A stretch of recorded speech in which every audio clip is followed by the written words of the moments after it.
Today on the Potential Psychology podcast. I'm really intrigued personally about the difference between kindness and compassion. Kindness is a deliberate and intentional act to do something for someone else that is likely to benefit them. Compassion is a response to the suffering of someone else and the intent to soothe that suffering.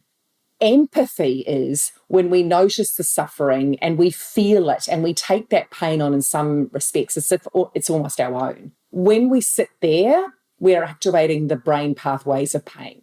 Whereas the thing that shifts empathy through to compassion is the intent to soothe that, the intent to try and help that person to resolve that suffering in some way. The moment we move through from I see your pain to I see it with an intent to soothe, we are activating the brain pathways of love. Welcome to the Potential Psychology podcast. I'm your host, psychologist Ellen Jackson, and this is the show in which we explore what it is to be human and how we as humans can fulfill our potential. Hello and welcome back to the Potential Psychology podcast. I'm your host, Ellen Jackson, and I hope you're thriving. I hope you've had a great week since we spoke to you last. And when I say we, I of course mean it's me and my wonderful co-host, Marie McLeod. Hi, Marie. Hi, Ellen. How are you going? I'm well, thank you. I'm very well. It's been a really busy week. So I'm really keen to talk about today's topic, which we'll go into in a moment. Did you want to do a little check-in on last week, or perhaps just remind any new or perhaps recent or new listeners as to what we're doing with our How to Thrive series? Yes, so great to be back here on the How to Thrive podcast. And over an 8-week series, we are diving into Beacon, which is my framework for thriving. And Beacon stands for belonging, engagement, accountability, which we did last week, compassion, which we're doing today, optimism for next week, and nurture. And each week we're sharing some evidence-based ideas. We're discussing it and applying it in our own lives and how we find that. And we're setting our listeners a quest, something that they can go away and do fairly simply across the week. And we'd love to hear how people go with that. So what we've been tending to do is, in full transparency, checking in with each other about how we went with the quest over the week. And I have a few confessions to make today. Last week we spoke about accountability, which is really where the rubber hits the road in terms of applying what we kind of know and actually doing it. Mm-hmm. And I do find that this is something that is the game changer. You know, we can know all of these things, but it's about how well and consistently we apply them. And so last week we set people a challenge that we said that we would partake in as well, of choosing one thing that we wanted to make as a habit. And we talked about how to form habits that we want to have a cue, tying it to something that we already do in our day that's already solid as a habit. Do the routine and then have a little reward. And so I had said that I would try to do a small amount of meditation each day before I started work. And I think if I recall correctly, Ellen, you had said that you were going to do some sun salutations because you love yoga but hadn't been doing it. And I think, were you going to do it before bed? I'm not quite sure if I'd thought through exactly when I was going to do it, and I have a confession to make because I was a dismal failure, which I think possibly leads us into this week's conversation. But it was interesting. I was unpacking this a little for myself to try and work out exactly what happened and why it was that I was not able to be accountable to this little challenge that I set myself. And I'd like to say, you know, it was a really busy week. It was a really busy week. I think really what it was, though, when I did start to unpack it, was that I'd not given it enough of that pre-planning work. You know, we spoke about cues and really for something that has to fit into a busy routine, and I suspect this is a situation that faces all of our listeners, that there does require a little bit of planning and thinking through. And then the accountability comes from the commitment to the doing of it. And I don't think, I'm quite sure that I did not give enough time and thought to exactly how I was going to fit this into my day in a way that would start to incorporate it into a routine or into a habit. I sort of said, yes, that's what I'm going to do, and then probably got busy with the next thoughts and the next project. All the other habits and all the other and all the other habits. And it was interesting because I then reflected on, well, what I have managed to do this week that I'm really pleased about was, I think I mentioned, I'm not sure if it was last week or the week before, that I have been endeavouring to walk 5 kilometres a day as an average as part of a fundraising effort that I'm working on for our local community. And also because walking is something for me that is good for my mental health, it's good for my physical health, and I do it with the dog. So there's a bit of accountability to her. She needs the walk. And it was a really bad weather week. It was a really busy week, and I spent quite a bit of time. We had one day when I was delivering an element of the leadership program that I run that took me from sort of 7:30 a.m. until about 10:15 p.m. where we barely stopped the whole day. And it was a really bad weather week this week. It was. If anyone knows really Ballarat. Well, yes, and Ballarat's even worse, I suspect, than Melbourne. So it was a challenge to get out and do my 5 kilometres every day. But I didn't do it every day, but over the course of the week, I did, the average. So what's that? 35 kilometres for the week. And I thought about why it was I could create that habit and persist with that even under difficult circumstances and not create this new habit that we were talking about.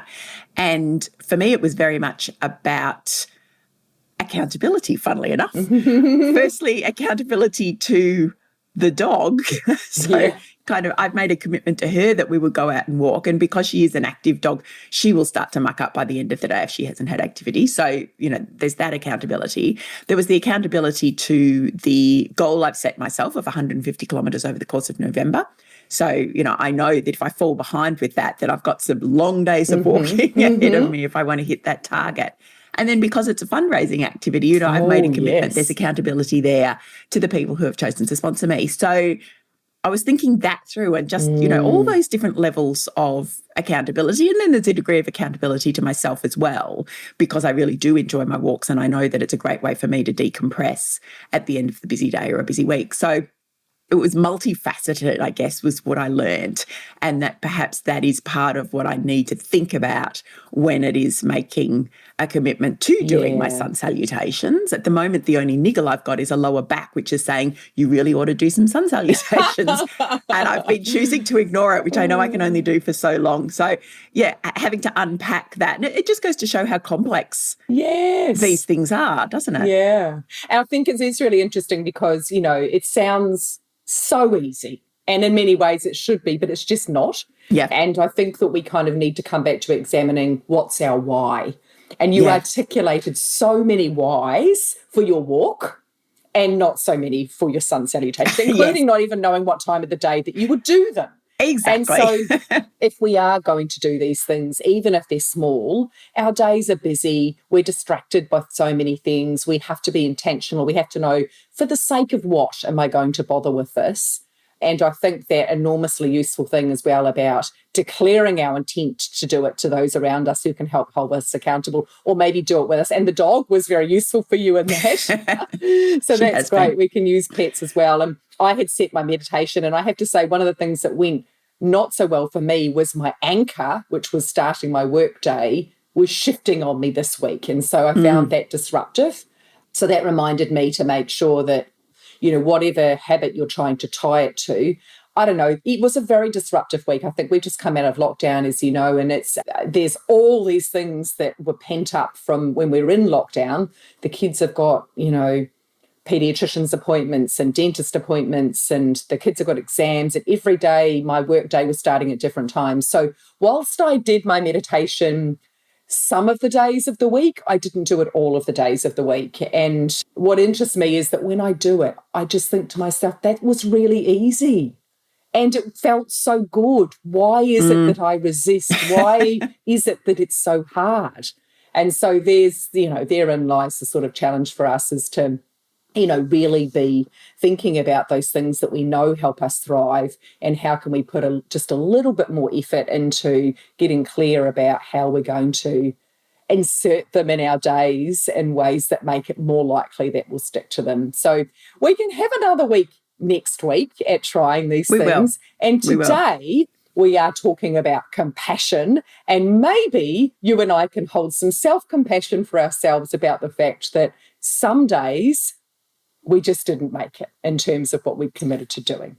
Absolutely. I think that's, as you were saying that about managing your meditation on some days, I'm like, well, some days is great. Some days is better than none days. Every day might be ideal, but some days is still fantastic. And that's where that notion of self-compassion, I think we did touch on this in our discussion last week, around the fact that if we can have a bit of compassion for ourselves, then it helps to break us out of that negative thought cycle where we start to say, well, I didn't do it every day, therefore I failed, therefore what's the point? I'm clearly hopeless at this, I'll never manage. And as soon as we start going down that path mentally, we're less and less likely to return to the habit. And when I was reflecting again during the week on our conversation and what had worked and what hadn't worked, I was reminded that relapse is very much a part of the change cycle. When we're trying to change a habit, when you're trying to instill a new behaviour, if we bear in mind that notion of relapse, that we will fall off the horse and we just need to get back on again, that's as much a part of this whole process as the piggybacking and the queuing and all the other elements as well. And I think that's really helpful from a compassion point of view, to be able to say, you know what, it was just a little relapse. That's normal. All I need to do is get back on the horse and start again. And if I'm not perfect every time, then that's because I'm human, which is another element. So talk us through, Marie, the notion of self-compassion for listeners who might not be aware of what it really means and the different elements of it. Thanks, Ellen. So yes, today we are talking about compassion, and in the Beacon model we look at then both kindness and compassion. Kindness, as many of your listeners will know, is an absolute superpower when it comes to our well-being. So, I would encourage us to keep, even when we're not feeling like it, keep on doing those kind things and noticing the lift. But we've chosen today to focus in on particularly self-compassion. So I thought it might be useful in the first instance just to kind of deconstruct some of these notions about, what is compassion and then what is self-compassion? How does it differ from kindness? How does it differ from empathy even? And so perhaps if we start there with some definitions, does that work for you? Yes, because I'm really intrigued in particular, and I know we're sort of moving down the compassion path and not so much the kindness path, but I'm really intrigued personally about the difference between kindness and compassion. Are they different words for the same thing? Are they fundamentally different in terms of thriving, in terms of a psychological definition, I suppose? Perhaps we'll take it from there. What's the difference? I think that's a great question, and I think really useful for us to unpack that. So, and I'm just going to tell you in my own words, rather than from the sort of textbook, but kindness is a deliberate and intentional act to do something for someone else that is likely to benefit them. Compassion is a response to the suffering of someone else and the intent to soothe that suffering. So as you'll see, the differences there is that within kindness, it's just a proactive thing. It's just, I feel like doing something nice for someone else. I'm going to put a little note in my daughter's lunchbox to say I love her and good luck for her exams, or I'm going to make a coffee and take it up to my husband because he's been working really hard today, or I'm going to help someone who's struggling, with their pram get up onto the train. Those just little things that we do because we want to and we can think that they will be of benefit to others. Whereas compassion is where there is the presence of struggle or suffering. So we see someone who is in pain in some way, whether it be psychological or physical, and we have the sense to notice that suffering. Now, empathy is when we notice the suffering and we feel it and we take that pain on in some respects as if it's almost our own. And that's the piece that can be painful for us if we stay in it. Whereas the thing that shifts empathy through to compassion is the intent to soothe that, the intent to try and help that person to resolve that suffering in some way. Now, that might just be listening or sitting in the darkness with them without the need to turn on the light. So it doesn't mean that we can solve the problem or alleviate that suffering entirely, but it's the intent that matters. And when we move through from empathy, I see your pain, I feel your pain, I come round and sit in your shoes and feel that pain. When we sit there, we're activating the brain pathways of pain. And it's uncomfortable and it's really not a sustainable place for us to stay. So you can imagine if you're in a role where you are seeing lots of suffering, maybe you're in healthcare or social services or things like that, it's actually empathy fatigue that we might experience, not compassion fatigue. The moment we move through from I see your pain to I see it with an intent to soothe, we are activating the brain pathways of love. Mm-hmm. And that's endless. That is something that refills us. It doesn't deplete us. And so that is the definitions or differences, I guess, between kindness, which is just a proactive act to benefit others, no suffering needed, and empathy, I see your suffering, compassion, I see it, and I move through with an intent to soothe it. Okay, so that's really interesting because, yes, so I'm looking at this through my psychological lens. Mm-hmm. And because one of the things that I have wondered, I interviewed Stan Steindl about compassion on the podcast last season. It was a wonderful conversation, but it did get me thinking because we've spoken about strengths before and I am, thankfully, surrounded by people who have kindness as one of their top strengths. Mm-hmm. It is a delight to be around. It is not one of my top strengths at all. It is something that I have to work towards and I'm not always very good at that either. And when listening to Stan talking about compassion and listening to you just talking about compassion, then I felt, I do feel I have compassion. Yes. I don't feel that, but I'm not sure that kindness as a strength is something that comes naturally to me. So it just, finding those two definitions, say, okay, yes, I can have compassion. I can see people's pain. I can be moved to do something about that. But this behavioural element of kindness, this doing things for other people because it feels like the right thing to do, doesn't come as naturally to me. This is just me being entirely transparent on the show today. Well, thank you for your honesty. And I noticed I'm not a kind person. But that is a very important distinction because you can be a compassionate person, and I'm sure that you are kind at times, but it doesn't come to you as naturally. For me, I do have kindness as a strength. And I would say that that's the same with my husband. Like he doesn't have that and he has love. And so love moves him to act, but he doesn't have kindness. And I notice that very acutely sometimes because he'll put prudence before people or rules before, whereas I will be constantly seeking the kindest thing to do. But as you and I know, we can overplay these things. So it's about balance. And, sometimes I will overplay kindness and I'll be, saying yes here, there and everywhere and end up being depleted myself.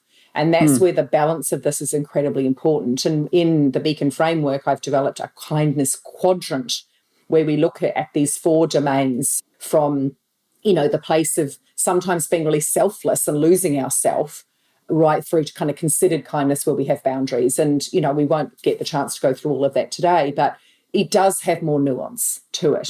And I think, for you, the interesting thing is having self-compassion for yourself around the fact that kindness is not, it is, and, it's a learned thing rather than just a natural thing.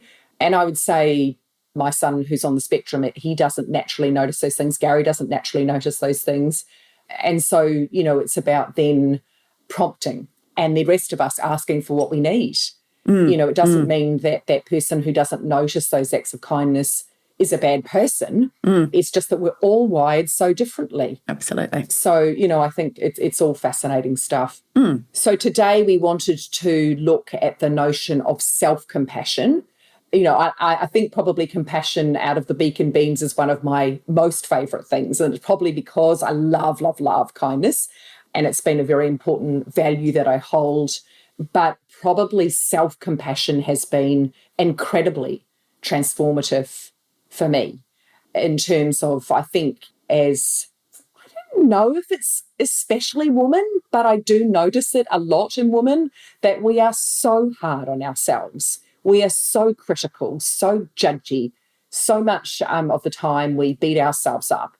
Paul Gilbert's beautiful work, The Compassionate Mind, is a big book that he wrote, which is fairly dense but amazing. And, it was astounding for me, Ellen, to discover that when we speak to ourselves in ways that are self-critical and mean, we actually activate our own stress response.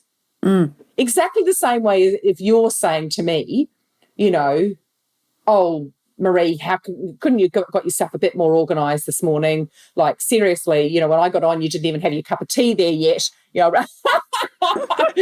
whatever. Like if you were bullying me, that would activate stress response and set off my fight, flight, freeze, amygdala response. Well, I can do that to myself when I speak to myself meanly. I didn't know that before. It's astounding, isn't it? And even to notice, I think one of the things that I've learned over time is that we don't listen to what we say to ourselves. It's become so much part of that soundtrack, that conversation, those messaging, when we say, oh my God, I'm useless. Oh my God, I'm hopeless. Oh my God, why did I stuff that up?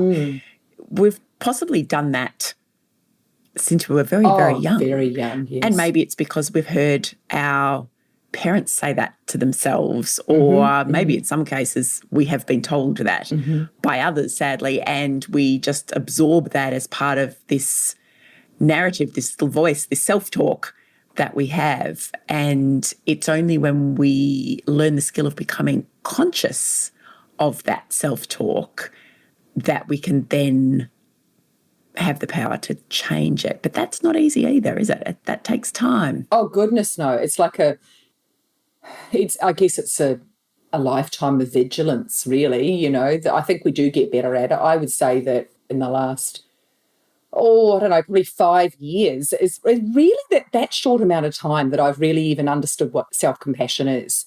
So, just to be clear, so we spoke about compassion, meaning that we observe suffering and we have an intent to soothe. So self-compassion then is noticing our own suffering, and rather than taking a self-critical judgment approach, having intent to soothe ourselves. So that's what we mean by self-compassion. Now, I think what's interesting is that I'm not sure if there are multiple layers of challenges for me around doing that. One is that I often move too flippin' fast to even notice my own suffering. I'm much more likely to notice the suffering of others than I am to notice my own suffering. So that's the first challenge. The second challenge for me, and I'm sure many people I coach as well, is, look, it's really, really silly, but I'll own this, there is often an unworthiness around, do I deserve compassion? Do I deserve to slow down and notice that I'm suffering? And then noticing it is one thing. Do I deserve what actions I need to take to soothe that? And I think that we are very good at just, and maybe this is a cultural thing a little as well, that we are kind of taught or absorb the notion of just suck it up, pick yourself up by your bootstraps and carry on. And that's sort of what we think is expected, and maybe what we expect of ourselves. Certainly what I've expected of myself is that you suck it up and get on with it, and that what is valued is being strong and competent and having your shit together, excuse me. Some of those messages that we internalise, don't we? Yeah. And so then it feels, for me, what it has felt like in times gone by, and I still fight against, is that notion that if I notice my suffering, first of all, I have to be attentive enough to myself. But I think that I have this sense that it will make me weak. I'll lose my edge. I won't get as much done. I won't perform as well. That it's soft. I know it sounds silly. How is that for you? Yeah, I think the one thing that, and I don't know, because again, I mean, I've been on this journey, such a hackneyed phrase, but as well, this understanding of self-compassion. I was just reflecting on the weekend yesterday. We were we just had a household of very tired people yesterday. My husband actually gone away overnight, so he wasn't around. My eldest son had some friends over on Saturday night, and of course they hadn't got much sleep, so he was really tired. I was tired from an accumulation of a busy week, and then of course having 3 teenagers in the house who were making a lot of noise, and therefore I didn't get a whole lot of sleep either. And my little guy is probably the same. He'd gone to bed way too late for someone his age.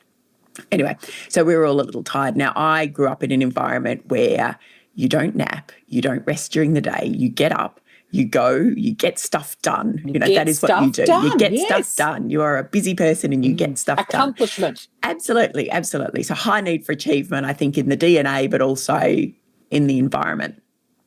And so for me, the self-compassion has been around saying it's actually okay, A, to not get stuff done, B, to rest when you need to.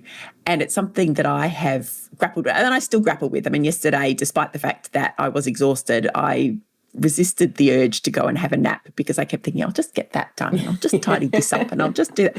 And then I thought, well, I'll go for a walk instead, and that does help a lot. But I looked at the kids, and my 13-year-old went back to bed. Now, I don't think that would have been acceptable. Sorry, Mum and Dad, if you're listening, but I don't think that would have been acceptable in our house. It just would not have been the done thing. You would have felt so bad. But I was like, no, you know what? You're really tired. You've had it, just rest. If you're tired, rest. You're growing. You did have a late night. That's okay. You don't need to suffer today because of what you did last night. He knows. In fact, he said to me, Mum, I think I need to go to bed early because I'm worried I'll get sick if I don't get enough sleep. Boy. So, I knew he was doing it for all the right reasons. And the little one was just as happy as a clam in his pajamas, watching things on YouTube and making Lego and, sitting on the floor with the dog. So I just was like, right, let's just have this quiet day. But it's taken me a long time. Yeah, pajama day. But it's taken me a long time to get to that. And a lot of that has been around having to have this conversation with myself about those sorts of messages, that it's okay for people to rest when they need to rest. It's okay if you're not doing everything all the time, but I still grapple with it. But there's power in rest. That's right. Yeah. And I probably would say that I could hear my mum saying, go and have a rest. I think I'm probably the one as a parent that doesn't set a good example to my children because I don't rest. You know what I mean? Like if our actions speak louder than words, well, like I feel very much like I can't sit still, stuff needs to be done. A good day is when you get lots of things ticked off the list. Yeah. And, my husband's probably very much the same. And so it does worry me sometimes that, what are we saying to our kids? We seldom let them miss their sport or miss days of school or things like that, even if they say, I'm really tired, and so that does concern me a little that, we're then sort of raising them with that kind of faulty wiring perhaps around not being kind to us. And it is hard to get the balance, I think. And it is a balance, isn't it? Yeah, just as you were saying that, I was thinking, it is a balance because there's also a lot to be said for the well-being effects of accomplishment and achieving things and getting things done. That's absolutely right. And last week we might have spoken about grit and grace, accountability. Yes, we need to drive ourselves with grit, that passion and perseverance for the long-term goal, but we also need to have grace for ourselves in those moments when we know we just haven't got it in us today. And that's when self-compassion comes in and says, do you know what? You've had a really big week. We're just getting out of lockdown. There's a lot of things going on. I've it's been very overwhelming. And that's where the noticing of, wow, I am tired. How am I feeling in my body right now? How am I feeling in my mind right now? And that's where the sort of, I guess, bringing in an element of mindfulness to this as well, is that you don't notice that you're suffering if you're not mindful and present enough in yourself. I've gone to doctors before and tried to sort of explain things that are going on for me and realised I don't really even know because I don't pay much attention, to that little ache and pain or niggle or whatever. And so, I think that we could definitely go a long way with that. And I do work with a lot of people who are in social services and healthcare and education. And I did a lot of work recently with first responders.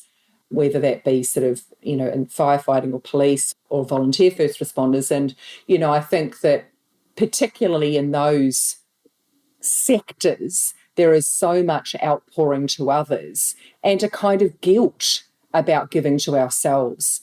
And, when I was working with first responders, I kind of, began to say other care without self-care leads to despair. Yeah.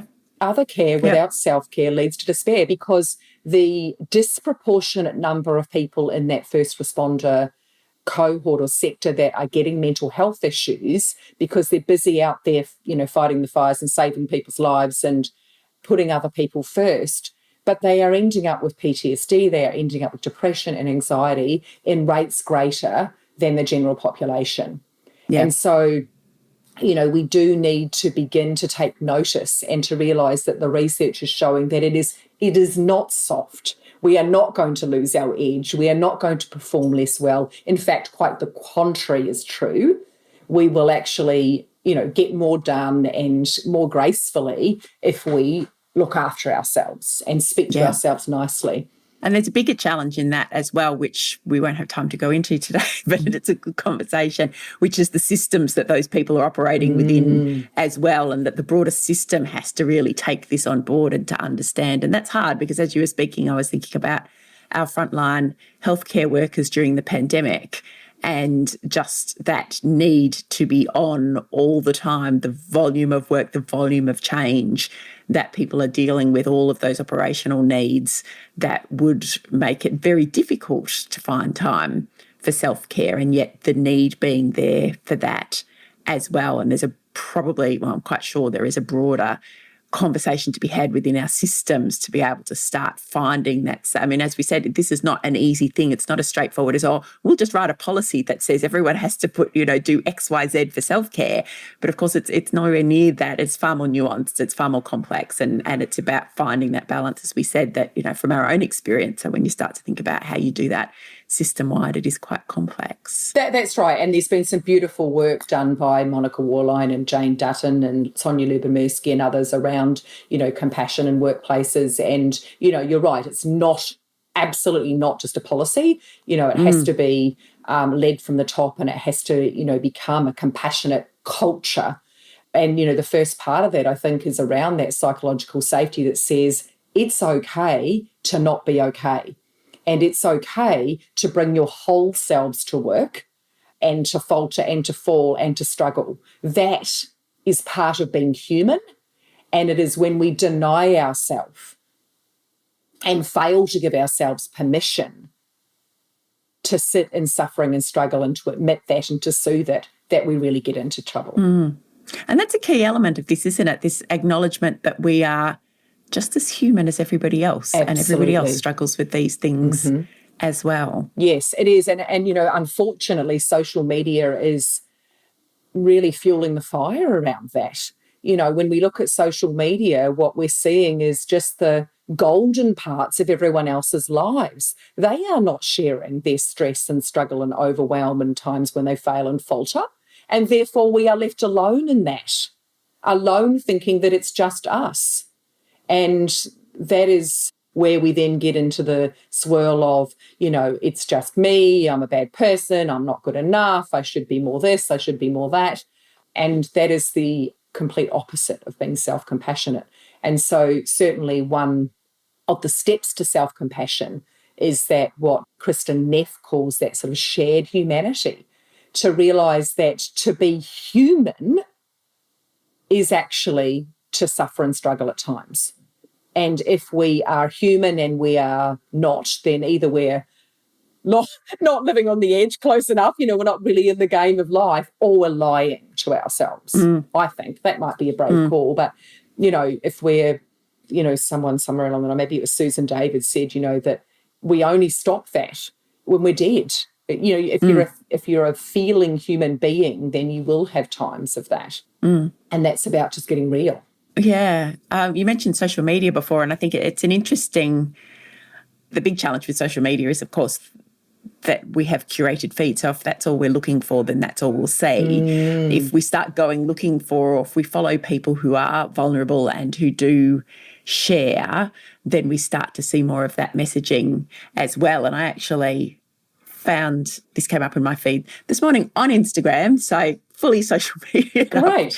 And it's I mentioned this one to you earlier, but I wanted to read it to our listeners. So Scott Barry Kaufman, who I'm a big fan of, who is the host of the Psychology Podcast, and this just popped up in my feed this morning that he posted, and it struck me given the note of our conversation today. He says, if only each of us realised the full extent to which all our problems, fears and desires are shared by the rest of humanity, we'd all be so much more connected, self-forgiving, vulnerable, open and free. And it just, that Oh, I love it. is the essence of common humanity, isn't it? This idea that if we realise that those things that we grapple with, those things that we worry about, those things that we feel are just our problem and our concern and our need is really, in fact, the exact same problem and fear and need, perhaps not exactly the same, but certainly some variation of, as every other human being, Absolutely. not just the ones we know, but the ones we don't know, you know, the ones all over the world, all over the globe. And there is a sense of comfort that comes, I think, anyway, and this has been, common humanity has been a really core element for me in understanding self-compassion. And in that, starting to shift my mindset around some of these things we worry about, just say, and I found it so freeing to be able to say when something goes wrong or I'm struggling with something or something isn't working, instead of beating myself, I'm just like, oh my God, I'm just a human, Yes. I messed it up. Yeah. You know, Yeah. I'm a human, Love it. I messed it up because we're humans and we do. Yeah. And that notion that if we started to realise that everybody was like that, I Yes. think we would be a kinder place. Oh, I think we would so be much kinder better. people to ourselves and to others. I think there would be a lot more forgiveness that went on. It's the kind of Me Too, right? Isn't it? You know, Yeah, the yeah. notion of, you've probably had this as well, Ellen, when you run groups with people and, you know, you can provide the most amazing content in the world, but much of the magic or the fusion between, you know, what you bring and how the magic happens is what happens in a group of people when they get vulnerable with each other and they realise that they too are feeling that exact same way. And I just think we do a disservice to ourselves when we are not sharing those more vulnerable parts of ourselves. And so I love the fact that there is a trend, and you're so much more over and better at social media than me, so you'd be the best one to ask. But yes, I can acknowledge as well now that I think sometimes we are seeing people share a bit more of that, and I think that's fantastic that that's the case. So it's a common humanity, and I love that quote. I'm sure that we'll share that with our listeners. I think that's really fantastic. So our quest for compassion is going to be, as we've been saying, around self-compassion. And what we are going to set as a quest, again, for ourselves as well as for our listeners, because you and I have both acknowledged today that this is still a work in progress for us. Absolutely. Is to take a more self-compassionate approach to ourselves when we are struggling or suffering a bit, or just when we are stuffing things up, like maybe like we did last week and we'd set ourselves a goal and we didn't quite get there. Or, you know, for me, and if I snap at the kids or I'm not proud of the way that I show up some days. You know those days when just Absolutely. I hope you do. I am not my best self today. And so it's those days, right? And it's in those moments that self-compassion is needed most. And so there are 3 steps to self-compassion that I want to share with the listeners. And those are the exact things that we've been speaking about today. And we'll share a tip sheet and a link to that in our show notes from today. But the first thing that we need to do is notice, right? We need to notice and go, wow, this is hard. Like, I feel really stretched. I feel really tired. I feel depleted. I feel overwhelmed. I feel a failure. I feel, you know, all of these, I feel triggered, whatever it might be, is to feel the feelings, to notice them is the very first step. The second step, as we've just been speaking about, is to connect to common humanity. It's about knowing that we are all perfectly imperfect, as the beautiful Brené Brown would say. So recognizing that we are perfectly imperfect, to be human is to struggle. And so I love the fact that you say to yourself, I'm only human. I'm not a robot. I am human, and therefore I will feel, I will fail, I will stuff things up sometimes. And the third step is to bring that intent to soothe ourselves rather than beat ourselves up. And so that soothing ourselves, this is the part where it's like being our own best friend, right? Because we're pretty good at soothing our friends when we see them suffering. What do we do? What do we say to them? And how can we bring that to ourselves? And so using kind words in a kind tone, and also using gentle touch. As silly as that may sound, but our brains respond to that. The same way that, we might speak to another person. Imagine one of our children is suffering, or your dog is suffering, or a friend. So what kind of words, tone, and touch would you use with them? And you can do that to yourself. So bringing your hand to your heart and feeling the warmth there and just holding it there at the same time as you're saying, you're okay, you've got this, come on, we've been here before, and, this is the same as what everyone else would be feeling in this moment. And so, it's useful perhaps to find those words that you frequently use for yourself. For you said that you say, I'm only human after all. I might say, you're enough, it's okay, you've got this. And we can actually give ourselves a hug. We can actually sort of give ourselves some sort of strokes, hold our own hand. And I know it sounds a bit woo-woo, but there is good science around the fact that we can give ourselves a burst of oxytocin, that calm and connect kind of hormone. And so the ability to also breathe and do a long exhale that tells us that we're safe is another good thing to do when we're soothing ourselves.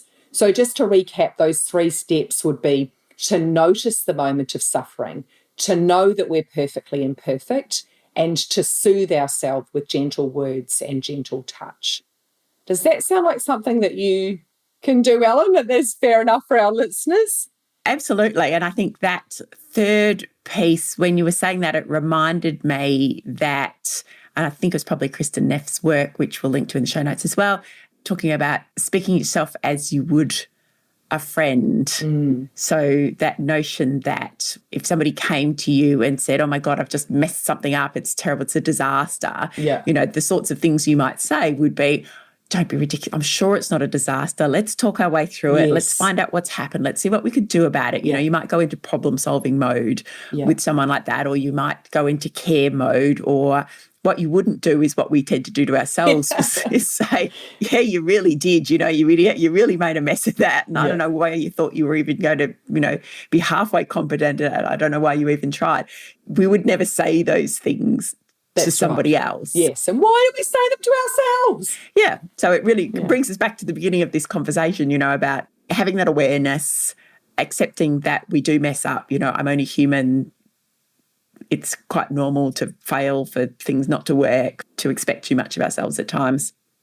And that's okay. And then not beat ourselves up for it as a consequence. So we'll put those tips in the show notes, link to tips on your website that will give everyone those 3 steps to self-compassion. It will be great to hear from everyone as to how you've gone. I will certainly put those into place. I know already that I have, as I do, set a lot of goals for myself, things that I want to get done. I will undoubtedly not manage them all because I'm always overly optimistic about what I'm going to get done. So there'll be some interesting self-compassion conversations in there about being human and being okay with the fact that sometimes we don't meet our own expectations. So I'm already preempting some of the conversations I'll have with myself. But of course, I don't know what's going to happen in the next week. Who knows what is around the corner, and who knows what conversations and opportunities for self-compassion might arise. Indeed, I'm looking forward to that as well. And so, yes, let's go forth and remember to treat ourselves as our own best friend, because we know we're pretty good at being best friends, and now we can just kind of apply that to ourselves. And that is really the easiest way to remember what self-compassion is. So I think that's a good way to end, and a great conversation. I love this topic. I think it's been very, very transformative and important for me, and I hope that it's really useful for our listeners as well. I know it will be. Thank you, Marie. We'll see you next week. Awesome. See you then, Ellen. Have a great one. Thank you for joining us for this episode of How to Thrive, a special edition series of the Potential Psychology podcast, co-hosted with Marie McLeod. And I hope our conversation about compassion and self-compassion got you thinking. It is a topic that we've covered here on the show before during a number of conversations, but most notably in my interview with Dr. Stan Steindl, author of The Gifts of Compassion, which was earlier this year.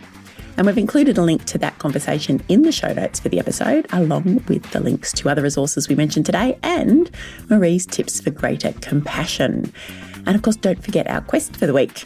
How will you incorporate more compassion into your life? How could you maybe show yourself more self-compassion? And if you'd like to let us know how you're going with your How to Thrive quests, or you have a question, or you'd just like to say hi, you can via our brand new email address. It's just for podcast correspondence. It is podcast@potential.com.au. And I have a little update on my new online Little Lessons for Leaders masterclass, Creating Hard Stops on Meeting Creep and Zoom Gloom. We are now open for enrolments. If you pop over to potential.com.au, you'll find all of the details of the program there. It is 6 short lessons guiding you through the how-to of creating a thriving team working in a hybrid manner. So a little bit of office and a bit of work from home. It is the new way of working, and we're going to answer questions like, what tasks should our team prioritise during office time versus work from home time? There is a bit of strategy around this. How should we structure work from home days to get our work-life balance right? What's best for motivation, office or home, or both, and why? And how do I talk to my team about how we work? How do I create a plan for ensuring that we're working at our best as a hybrid team in 2022?